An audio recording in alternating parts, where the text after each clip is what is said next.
Professor Grace Song for the kind invitation to come to this distinguished institute and share some thoughts with you on Buddhist-Christian relations.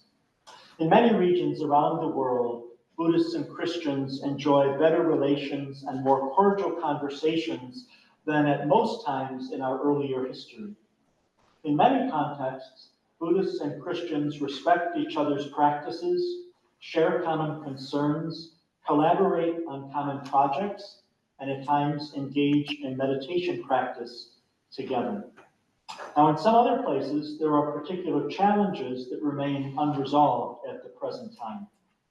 The Catholic Church proposes a fourfold model for viewing interreligious relations, consisting of the dialogue of life, the dialogue of action, the dialogue of intellectual theological exchange, and the dialogue of spiritual experience.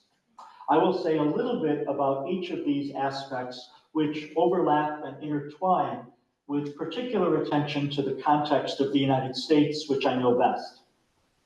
So the dialogue of life is the all-encompassing horizon of interreligious relations.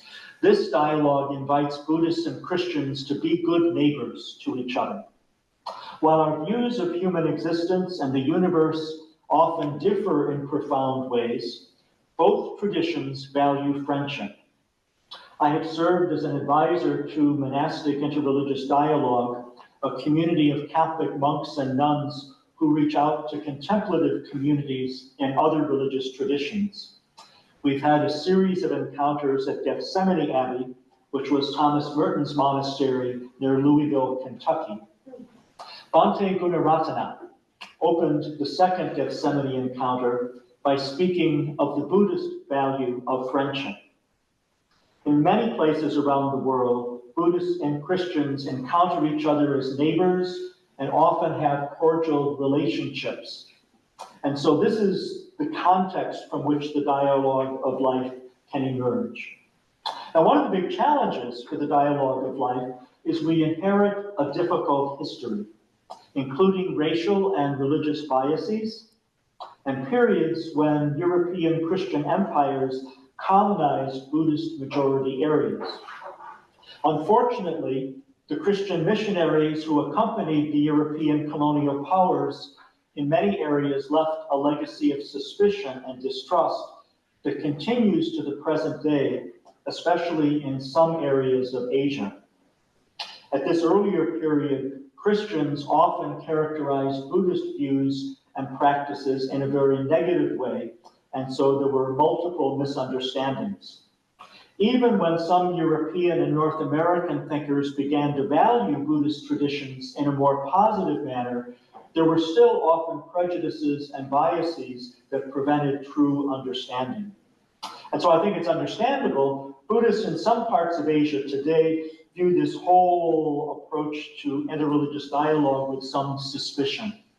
I chaired a week-long session on Buddhist-Catholic dialogue around the world at the meeting of the Society for Buddhist-Christian Studies at DePaul University some years ago.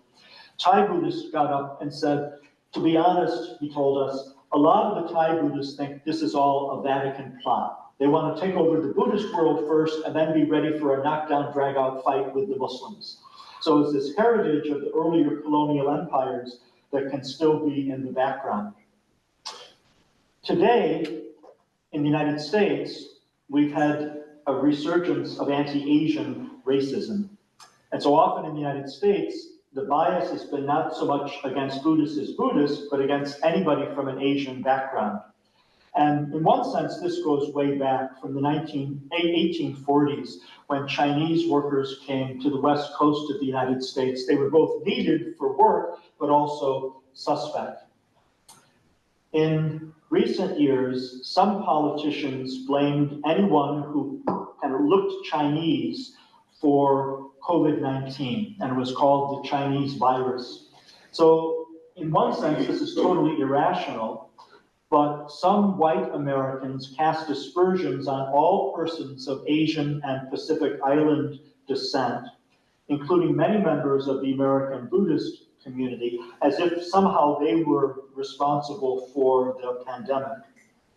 In 2021, I was president of the Society for Buddhist-Christian Studies, and there had been a series of verbal attacks and often public acts of rudeness towards persons of Asian descent. And at one point, there was a violent attack on women of Asian descent in Georgia. At that point, I thought, we have to do something. So I went to the executive committee of the Society for Buddhist-Christian Studies and proposed that we issue a public statement denouncing this type of anti-Asian racism. And everybody agreed. My one Asian American colleague felt too close to the issue and didn't want to write it. So I wrote a statement and then circulated it for editing. And I'll read a part of this statement. The Christian and Buddhist traditions agree in firmly condemning racial and ethnic bias and the harmful actions that flow from these attitudes. The Christian and Buddhist traditions further agree in calling for loving kindness and compassion for all those who suffer and for doing everything possible to relieve suffering and to shape healthy communities of mutual concern where religious and ethnic differences can be honored and celebrated, end quote.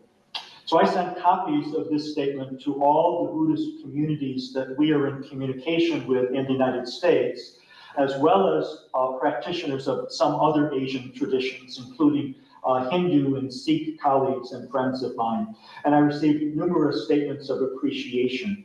So to minority communities that feel threatened, such statements, I think, can be important expressions of support. And especially in the context of the United States today, I think it's very important for Christians engaged in dialogue with Buddhists and other religious practitioners to condemn all the forms of racism and religious bias that are circulating in some traditions today. One particularly important aspect of this that's relatively new is the participation of African American Buddhists in our conversations. They have their own long history of suffering from racism.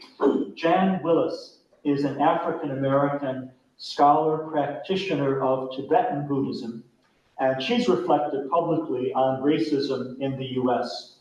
When she was young, the Ku Klux Klan burned a cross near her childhood home. And she wanted, she later wrote, to convince them that they were making a mistake, to show them that we were a family just like them. Last words in italics. As an adult Buddhist leader, she seeks to shape neighborly, interracial, and interreligious relations by maintaining the continuing relevance of Martin Luther King Jr.'s evocation of the beloved community as, quote, a realistic, achievable goal that could be attained by a critical mass of people committed to and trained in the philosophy and methods of nonviolence. So African American Buddhists, some of whom continue to identify as Christians, bring insights of racial studies into the Buddhist-Christian conversation to help all of us be more aware of these insidious dynamics. Another Black Buddhist, Pamela Ayo-Yetunde, draws on both Buddhist and Christian sources to address the needs of spiritual care for transgender persons in hospitals, bringing legal scholarship into dialogue with womanist scholarship and transgender analysis and Buddhist-Christian dialogue. Now, Buddhists are not immune from these challenges. I visited Myanmar in August 2018, and I learned about the history in Myanmar, Burma, of a problematic intertwining of Burman ethnic identity and Buddhism. So the vast majority of the Christians, Muslims, Hindus, and Baha'is in Myanmar are part of the ethnic minority groups. Almost all of the Bamar ethnic group are Buddhist. And for some, not all, this has set up kind of an unhealthy ethno-religious type of bias. And so there have been various movements, the Mabata movement, the Association for the Protection of Race and Religion, which wants to defend the Buddhist Burman identity of Myanmar, and they've been very strongly anti-Muslim and involved in some of the aggression against Muslims. Now, the situation is complex. Other Buddhists have condemned this as a complete violation of Buddhist teachings, but this is very problematic as an ongoing situation. When I was in Myanmar, I heard numerous Christians accuse government and military leaders of religious bias. I was also told that the vast majority of the ordinary monks and the ordinary Buddhist practitioners do not share this, but it's influential with the military. And there's been a lot of scholarly debate over whether this should be viewed as religion being instrumentalized for political purposes, or is it nationalism with religion serving to sacralize the political. Some think that religion is an autonomous factor, politics is being religionized. So there's a wide variety of scholarly attempts to understand this, but it's one of the problematic intertwinings of religion and ethnic idea leading to violence against others. One of the positive approaches to this challenge is to invite Buddhists, Christians, and Muslims to come together as neighbors, friends, in a respectful dialogue. So I participated in a Buddhist, Christian, Muslim dialogue led and co-sponsored by Peter Fan of Georgetown University, Dennis Hirota of Yokoku University in Kyoto, and Perry Schmidt-Leukel of the University in Münster, Germany. And we met in each of these locations with representatives of all three traditions. Imtiaz Yusuf is a Muslim who's been involved in trying to shape dialogue with Buddhists in Southeast Asia, and he lamented that Buddhists and Muslims in many parts of Asia have lived next to each other for hundreds of years without ever really getting to know each other. And so that's what our effort was trying to build. One of the participants, Keiko Obuse, has published a major study of Buddhist-Muslim relations. So this is one of the efforts to try to bring a triadic dialogue to help address a neglect in the traditional relationship. In some of the conversations I've been part of, Buddhists in the United States have been surprised at the current openness of Catholics towards interreligious relations. At the first national level Buddhist-Catholic dialogue, a woman from the Vietnamese Buddhist community based in California exclaimed that to her, the great revelation of Buddhist-Christian dialogue was, I quote, "Not all Catholics are bad. There are a few good ones." Because coming from Vietnam, she had many historic memories of the whole French colonial period. And so she was very excited sharing this with her community. His Holiness, the Dalai Lama, said when he was young, he had a very negative image of Christians from the empires in Asia. And it wasn't until he met Thomas Merton, this Catholic monk, went to India, where he met him, had several conversations, where Merton embodied a Catholic monastic and mystical tradition that the Dalai Lama came to respect and value. And then it was the Dalai Lama who set in motion the conversations that led to the later Gethsemane encounters. And so this is where a personal friendship between two persons can have a kind of a radiating effect in healing the wounds of the historic biases and prejudices. Bhante Gunaratana had evoked the Buddhist value of friendship. I was one of the final speakers in that meeting, and I responded from the 12th century Cistercian monk Aelred of Rievaulx, who wrote a whole treatise on friendship from a Christian perspective, even wrote the Latin sentence, Deus amicitia est, God is friendship. And I was paired with Norman Zoketsu Fisher, who was then head of the San Francisco Zen Center, and we were reflecting on what happened, and we agreed it was a new form of community, new form of a type of sangha or koinonia, the Greek word in the New Testament, for sharing things in common.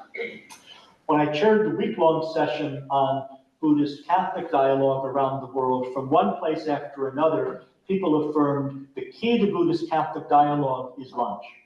because over lunch you get to know your neighbor and their concerns, and you kind of step out of any formal religious role, and you're a neighbor. And out of that, richer conversations in the formal periods can emerge. When the dialogue of life flourishes, it leads naturally to the dialogue of action. So again, Buddhists and Christians differ often with regard to fundamental assumptions about life. We also share many important values. So for a Christian, it's not difficult at all. I mean, to me, it's very natural to embrace the traditional Brahma-viharas, the Buddhist heavenly abodes or noble dwelling places, loving kindness, compassion, appreciative joy, and equanimity. And so shared values can shape joint action to realize the common good. And one of the most dramatic examples is the Sarvodaya Shramadharma movement, founded in Sri Lanka by A.T. Aryaratna, bringing the Four Noble Truths of the Buddha into practical application to situations of suffering. And Aryaratna came to the meeting of the Society of Buddhist-Christian Studies when we met in Tacoma at Pacific Lutheran University some years ago, and it was very inspiring to have him there. Jesuit priest Daniel Berrigan became familiar with the writings of Thich Nhat Hanh. They shared an effort to end the fighting in Vietnam in the 1960s, early 1970s. Out of their discussions came a book, Raft is Not Shore, exploring how in both the Christian and the Vietnamese Tien or Zen traditions, meditation and social nonviolent action for justice go hand in hand. So there's many, many different examples. One of the big questions is, in liberation theology, there's a preferential option for the poor. So liberation theology from Latin America began identifying with the poor and then reading the gospel passages and looking at Jesus and God from the perspective of the poor. Some American Buddhists, like John McCransky, totally embrace this type of approach on Buddhist grounds. Others have objections. So Thich Nhat Hanh didn't like any type of preferential option. Thich Nhat Hanh wrote, "But I do not think God wants us to take sides, even with the poor. The rich also suffer, in many cases, more than the poor. When we take sides, we misunderstand the will of God," unquote. And so Karen Enriquez looks at both sides, acknowledging that some Buddhists question the notion of a preferential option for the poor, and she tries to expand the horizon of awareness of the affluent in both traditions. So trying to help each side understand where the other is coming from, and draws on studies of intersectionality and feminism to relate poverty to issues other than class, and then recommends that Christians learn from Buddhist descriptions of the subtle forms of suffering. Some years ago, I participated in a Buddhist Catholic dialogue in Italy at Castel Gandolfo. This is the town where popes used to go for the summer. And Reverend Chung Oh-Hun Lee and Sangwan Huang from the Wan Buddhist community were there as part of this. And our topic was to look at the different forms of suffering in the United States today, and then discuss how Buddhists and Catholics could cooperate in responding. Every morning we began with chanting and meditation, led by Buddhist participants, followed by Catholic Eucharist. The Vatican leader in interreligious relations at that time was Jean-Louis Cardinal Taurin, a Frenchman. He opened the dialogue by commenting, "In a world where diversity is seen as a threat, our coming together today in friendship and peace is a sign of our openness toward one another and our commitment to human fraternity. We are all pilgrims, and I see this Buddhist-Catholic dialogue as part of our ongoing quest to grasp the mystery of our lives and the ultimate truth." And he named 3 different steps that he recommended we go through in this dialogue of action. First is carrying less baggage. In his words, overcoming prejudices, wounds, fears, in order to listen to one's heart and to that of one's religious neighbor. Second, crossing borders, journeying to know the other side while remaining firmly rooted in our beliefs. And this process, he suggested, can turn ignorance into understanding, a stranger into a friend, hostility to hospitality, divergence into convergence. And the final stage is returning home, transformed by what we experienced. And so the Cardinal's words set a tone for our encounter. Right before this, like a week before, Pope Francis had issued his encyclical Laudato Si on care for our common home. And the Buddhists were very, very interested in this. So this was one of our major topics of discussion. And one day we went to the Vatican and had a private audience with Pope Francis, where Cardinal Turan introduced us. The Pope said some very gracious words, and then he made the tour, going to the Buddhist side first, and a number of them gave him a Buddhist shawl and told him this is a Buddhist blessing. And he was just beaming. Afterwards, as we were talking about this, Hosan Alan Sanauka, an American Buddhist leader from San Francisco, presented a paper. His title was, "The Buddha was enlightened under a tree, a Buddhist perspective on nature, ecology, and the climate crisis." And so he was starting from traditional Buddhist teachings and then relating them to Pope Francis's call to develop Catholic social teaching with regard to ecology. And then he was challenging Buddhists to develop their own understanding of social teaching in conversation with Catholics. And so he named the numerous dangers in our economy that just wants to consume, produce with no thought for the environment.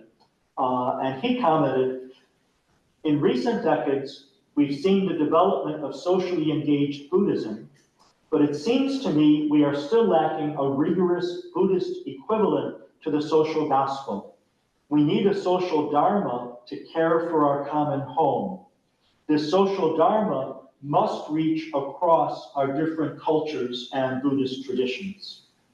Analogously, Christians can learn from Buddhists who have often been leaders in relating their traditional teachings of dependent co-origination and interdependence to current ecological wisdom. So at the conclusion of our week-long conversation in Castel Gandolfo, we issued a joint statement describing the week's activities and outcomes. And part of it reads, "The dialogue strengthened mutual understanding concerning human suffering and means of liberation, as well as deepened relationships as a basis for interreligious cooperation based on shared values." And then it issued a number of calls for local groups to address global climate change on the local level, creating outreach programs for youth in the cities. There were a number of people, both Buddhist and Christian, who talked about reaching out to members of gangs and trying to teach traditional forms of meditation and spirituality to bring them out of unhealthy formative experiences into a healthier religious practice. Educating and providing resources to address the issue of immigration, social outreach programs for value education for families, and then witnessing our shared commitment as brothers and sisters, our religious values and spiritual practices, and our social collaboration with our religious communities and others in our cities. In 1964, Nikio Nwano traveled to Rome. He was invited to be part of the opening of the council, the Second Vatican Council, and he had a private audience with Pope Paul VI. What united them was their concern to work against nuclear war. And so Nikio Nwano was very moved by the concern of the Pope and the openness of the upper level Catholic leaders to dialogue with him as a Buddhist. He reflected afterwards, I quote, "On my way back to the hotel after meeting the Pope, I thought that Buddhism and Christianity must come from the same source. There is no difference between the compassion of Buddhism and the love of Christianity. I finally became able to cherish hope of the possibility of holding a peace conference at which all religious leaders in the world would gather to discuss world peace. And this was one of the factors leading to the formation later of the World Conference of Religions for Peace. And from a later perspective, Pope John Paul II invited leaders of the vast majority of the world's religious traditions to come to Assisi, Italy in 1986 and pray for world peace.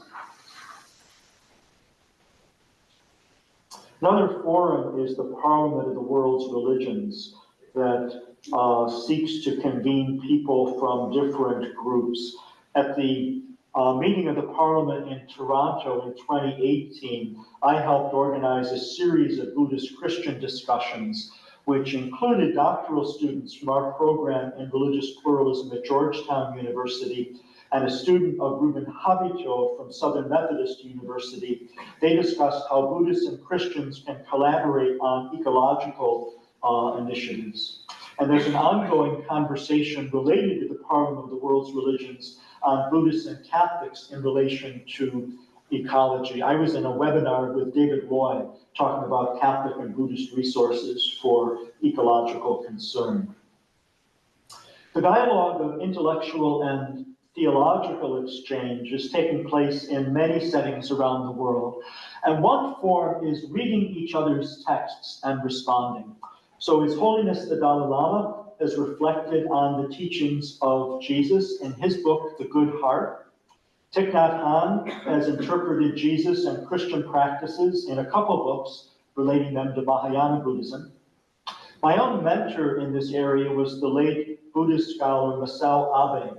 He was very influential in shaping Buddhist-Christian conversations in this country in the 1980s and 90s. And I went to Kyoto in 1989 to work with him when I was learning about this whole process. His very creative contribution was to interpret an early Christian hymn that Paul probably was quoting in his letter to the community in Philippi in the north of Greece. And then what Abe does is to read this in light of Mahayana Buddhist logic. This is often what we do. Sometimes we're conscious of it, sometimes we're less conscious of it, but we bring our own categories to what we encounter in another tradition. And so in the hymn, Christ doesn't deem equality with God something to be grasped at, but empties himself. Because of this, God gives him the name that's above every other name. So what does this sound like in light of Mahayana Buddhist philosophy? The Son of God is not the Son of God, parenthesis, for he is essentially and fundamentally self-emptying, close parenthesis. Precisely because he is not the Son of God, he is truly the Son of God, parenthesis, for he originally and always works as Christ, Messiah, in his salvational function of self-emptying, end parenthesis. So the outcome for Abe was a Buddhist-inspired view of the God of Jesus Christ. And then he went the other way. He proposed a Christian-inspired view of shunyata as dynamic. So based on his conversations with Jews and Christians, he was arguing to Mahayana Buddhists that Buddhists need to see shunyata in a more dynamic light. And he repeatedly challenged all of us in the conversation on an existential hermeneutic. Like he would tell Christians, no one can understand Zen without confronting the contradictions of one's own life. And so this has become more and more a common practice. I made a small contribution in offering reflections on the Dhammapada. So my colleague Peter Feldmeier did a new translation from the Pali. So we use the Theravada understanding of it, and he wrote an explanation of each chapter from a Theravada perspective, and then I responded starting from the biblical wisdom tradition and then going through the wisdom of the early church desert mothers and fathers and then aspects of later Christian spirituality, not claiming that we're saying the same thing, because there are important differences, but there are repeated points of convergence. And so I use kind of the image of walking on a path. We may not be exactly heading for the same destination, but we're within earshot of each other, and we can exchange wisdom sayings as we go along. I've also offered some thoughts on the Lotus Sutra. So the Rishokoku Sakai Buddhists have an annual conference on the Lotus Sutra, and a couple times they've invited me, so I've compared St. Augustine on the teaching of compassion and the dynamic of not understanding ultimate reality to the Lotus Sutra, the compassion of the Buddha. So in both cases, Augustine and the Lotus Sutra tell us normal people don't fully understand. God is incomprehensible, and only a Buddha can understand the teachings of a Buddha. And so for those of us who are not Buddhas, or for those of us who can't understand God, what are we to do? And so Augustine had a whole sophisticated theory of language as signs making present the divine reality, which is love, and so love overcomes the obstacle to communication. And I compared this to the dynamic of the Buddha in the Lotus Sutra, using upaya, skillful means, appropriate means. So making the teaching of ultimate reality accessible to those of us who are not yet fully enlightened. And so these are kind of experiments in reading each other's texts.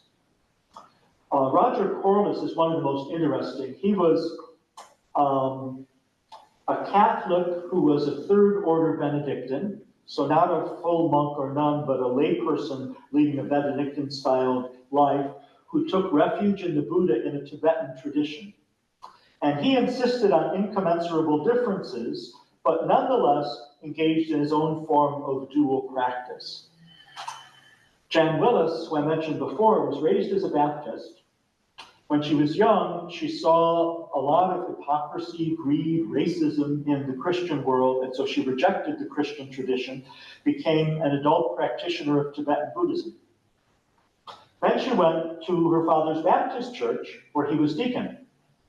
And so she hears the preaching. She was moved to tears and came to believe the same spirit was active in Buddhism and Christianity. So she heard the Black Baptist preacher exhort the congregation to follow the example of the prophet Elijah. Quote, "So in order to hear him," meaning God, "what must you do? You must take yourself aside to a quiet space, count your blessings, take yourself apart, and wait for God's response." Jan Willis reflected to her amazement, I quote, "I was amazed at how similar so much of it sounded to what I knew from Buddhism. Porter, the preacher, could have been talking about Buddhist meditation. I liked very much what I had heard that morning and what I had myself experienced with my dad and with my people. I knew that at this point in my life, this was the right place to be. In this Black Baptist sanctuary, I, a Black Buddhist, had come home." In an emergency on an airplane, she called on both her Tibetan teacher, Lama Yeshe, and Jesus Christ for help, and decided, I quote, "I call myself a Baptist Buddhist, not to be cute or witty. I call myself a Baptist Buddhist because it is an honest description of who I feel I am."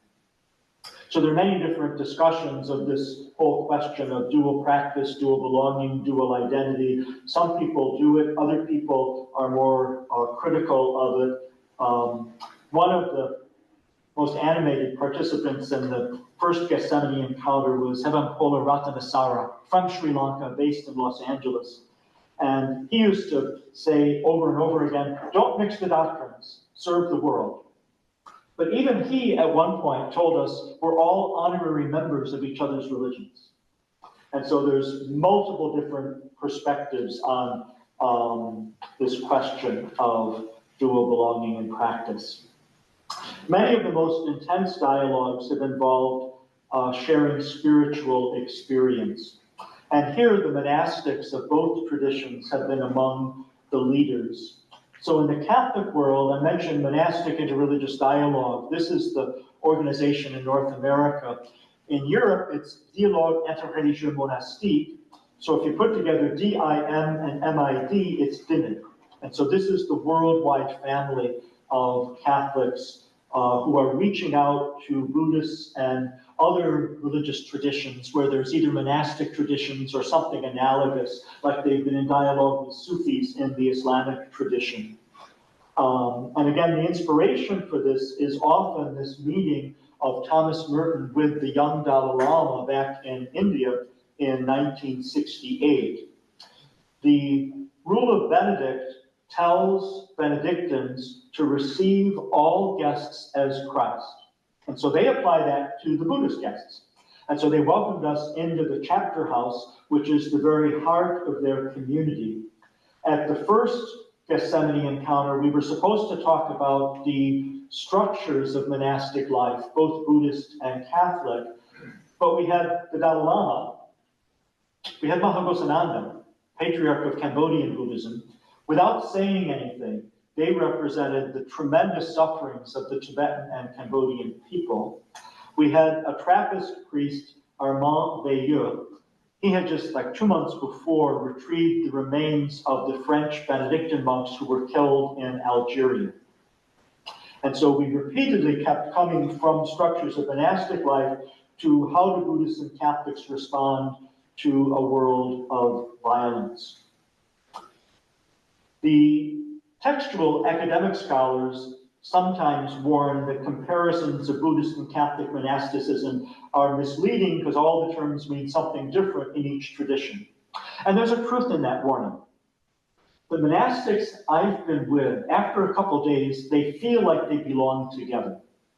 So Sammo Sunim, a Korean Buddhist, originally from South Korea, he was in Chicago at the time I knew him.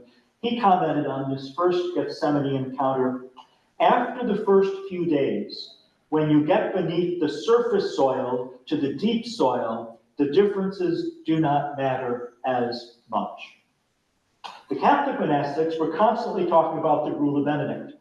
So both Benedictines and Cistercians, and there's multiple varieties of them, they use the common rule of St. Benedict. So the Buddhists are used to their own rules, Vinaya, and so they said, well, show us the rule. So after the encounter was over, a number of the Buddhist participants based in North America got together and wrote a book called Benedict's Dharma. So the Dharma of St. Benedict, grandfather of Western monasticism. Subtitle is Buddhists Reflect on the Rule of St. Benedict. So Judith Simmer Brown, very distinguished representative of Tibetan Buddhism, she commented about Benedict's rule on guests, the sick, and the elderly. And she talked about Benedict has this injunction to see them as Christ himself. And then she writes, how can this be understood in Buddhist terms? When we look into the face of a sick person, we are taken out of ourselves and our self-confirming habits. We are aroused to compassion and service. Similarly, when we encounter the guest, one we would normally consider an outsider, a stranger, even a foreigner, we are exposed to the world beyond our making. And so the Buddhists again and again found that there were points of contact with the rule of Benedict. One of them commented, the Buddha was a social revolutionary. The monastic community did away with caste, putting all renunciants in the same arena. Similarly, Benedict upended Roman convention, which despised manual labor by saying that freeborn persons should work with their hands. Norman Zuketsu Fisher stressed the shared Buddhist and Benedictine emphasis on the dignity and value of work and the importance of education. The third encounter addressed issues of ecological suffering and proposed, their book is called Green Monasticism. In the United States, there's been two major efforts of Catholic religious orders to enter into Buddhist meditation. So the Carmelites, to a large degree, have gone the route of Theravada Buddhist Vipassana, insight meditation. Jesuits have tended to do Zen.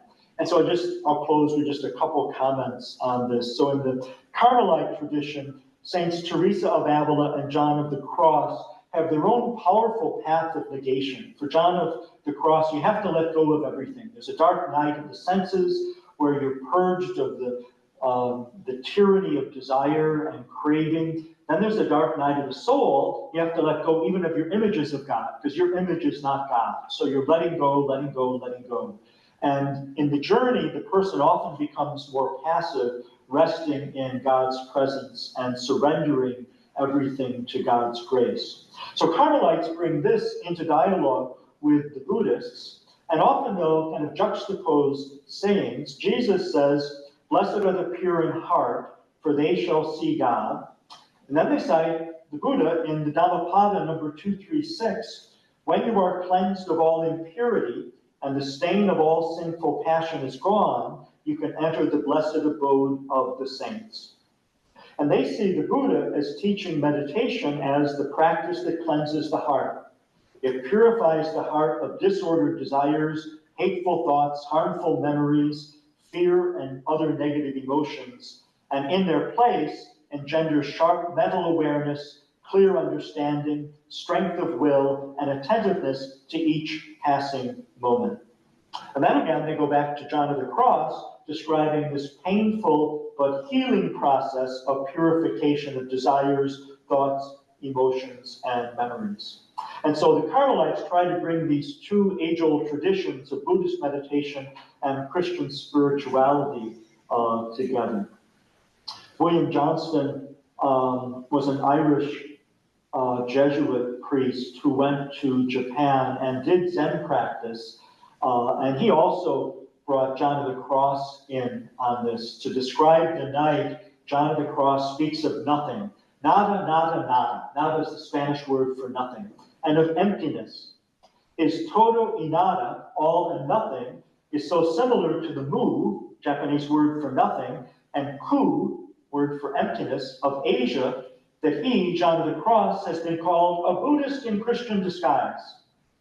To this I would say, however, that the Buddhist mu and ku may well be an experience of the same unknowability of God. Perhaps mystics of all religions are called to unite in atoning for the ugliness of the world and facing the unknowable mystery that cannot be put into words.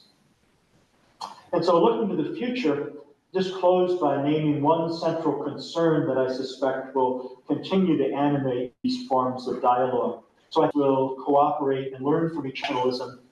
In the dialogue of action, I expect Buddhists and Christians will continue to collaborate on how to realize the ideal of ecological integrity. In the dialogue of intellectual theological exchange, I expect Buddhists and Christians will learn by reading each other's texts and commenting in light of their own home tradition. And then in the dialogue of spiritual practice, I expect Christians will enrich their lives through meditation practices coming from Buddhism, and Christians and Buddhists will continue to learn from each other by sharing their spiritual practices. So I thank you for your kind attention.